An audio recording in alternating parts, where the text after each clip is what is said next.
Corona virus बहुत तेज़ी से इंडिया के कई सारे राज्यों और कई सारे शहरों में बहुत तेज़ी से फैलता जा रहा है और उसकी फैलने की स्पीड भी बहुत तेज़ है।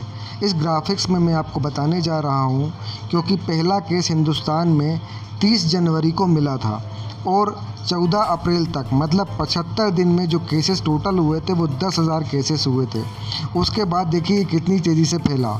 22 अप्रैल तक ये 10,000 केसेस फिर हो गए, फिर 30 अप्रैल तक 10,000 केसेस ये फिर हो गए। उसके बाद 3 मई तक 10,000 केसेस ये फिर हो गए और सिर्फ 3 दिन के अंदर मतलब 6 मई तक 10,000 केसेस और हो गए। मतलब अब आप समझ सकते हैं कि कितनी तेज़ी से कोरोना वायरस के जो पेशेंट हैं वो डबल होते जा रहे हैं। आखिर इसकी क्या वजह है? क्या हमने अब कोरोना वायरस के प्रति अपनी ज़िम्मेदारी को कम कर दिया है या उतनी ज़िम्मेदारी से हम उन नियमों का पालन नहीं कर रहे हैं? आइए ये भी देख लेते हैं कि कोरोना केस कितने दिन में दुगने हुए पूरी दुनिया में, जो उनका औसत रहा। तो दक्षिण कोरिया में 42 दिन, ताइवान में 38 दिन, इटली में 33 दिन, स्पेन में 33 दिन, ब्रिटेन में 21 दिन, जर्मनी में 21 दिन, न्यूजीलैंड में 20 दिन, अमेरिका में 19 दिन और भारत में 11 दिन। पूरी दुनिया का जो औसत है वो 21 दिन है, लेकिन सबसे ख़तरनाक पोजीशन अब भारत की आ गई है। यहाँ अब केस बहुत तेज़ी से डबल होते जा रहे हैं। आखिर इसकी क्या वजह है? इसकी वजह द हिंदू की रिपोर्ट है, जिसमें एम्स के डॉक्टरों का ये कहना है कि कोरोना वायरस के जो पेशेंट के बढ़ने की स्पीड है वो जून और जुलाई में पीक में पहुंच जाएगी। AIIMS doctors says cases likely to peak in June end July. Health minister says India is doing better. अभी तक जो है 3,561 केसेस मतलब 24 घंटे के अंदर 3,561 केसेस रजिस्टर्ड हुए हैं। इसके अलावा टोटल जो केसेस हैं वो हैं 52,952, जिसमें से 1,783 लोगों की अभी तक मौत हुई है और 35,902 एक्टिव केसेस हैं जिनका अभी इलाज चल रहा है। तो आइए अब ये आगे इस वीडियो में ये भी देख लेते हैं कि वो कौन से शहर हैं जो सबसे ज़्यादा इस टाइम कोरोना वायरस के प्रकोप से पीड़ित हैं। इस ग्राफिक्स में अगर आप देखें तो आंध्र प्रदेश में 1777 पेशेंट मिले हैं, जिनमें से 729 ठीक हुए हैं। इसके अलावा बिहार में 542 मिले, 188 ठीक हुए हैं।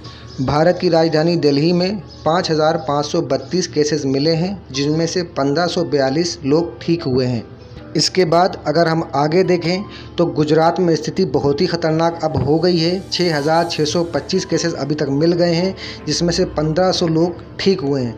इसके अलावा अगर आप बड़ी संख्या देखें तो मध्य प्रदेश 3,138 लोग जो हैं पॉजिटिव मिले हैं, 1,099 लोग ठीक हुए हैं। इसके बाद महाराष्ट्र की स्थिति भी बहुत ख़राब है। 16,758 पेशेंट कोरोना वायरस के मिले हैं, जिसमें से 3,094 लोग ठीक हुए हैं। इसके बाद स्थिति पंजाब की आती है, जहां 1,516 लोग पॉजिटिव पाए गए हैं, जिसमें से 135 ठीक हुए हैं। उसके बाद राजस्थान 3,377 लोग पॉजिटिव, जिसमें से 1,596 ठीक हुए हैं। इसके बाद तमिलनाडु, जहां 4,829 लोग कोरोना पॉजिटिव मिले हैं, 1,516 ठीक हुए हैं। इसके बाद तेलंगाना, जहां 1,107 लोग मिले हैं, 628 ठीक हुए हैं। और फिर उत्तर प्रदेश 2,998 लोग मिले हैं, जिसमें से 1,130 ठीक हुए हैं। फिर है वेस्ट बंगाल, जहां 1,456 लोग कोरोना पॉजिटिव मिले हैं, जिसमें से 364 ठीक हुए हैं। तो आपने ये देखा कि जितने ज़्यादातर बड़े राज्य थे उसमें सबसे ज़्यादा लोग पॉजिटिव मिले हैं।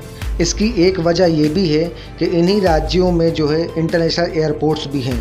तो जो भी 14-15 लाख लोग हिंदुस्तान वापस आए, उनकी ढंग से स्क्रीन नहीं हो पाई और वो उन्हीं शहरों के ज़्यादातर जो अमीर लोग थे वो चूँकि अपनी स्क्रीनिंग नहीं करा पाए और सरकार को भी नहीं पता चला, और ज़्यादातर इसी वजह से उनके बड़े शहर जो हैं सबसे ज़्यादा इससे प्रताड़ित और प्रकोप झेल रहे हैं।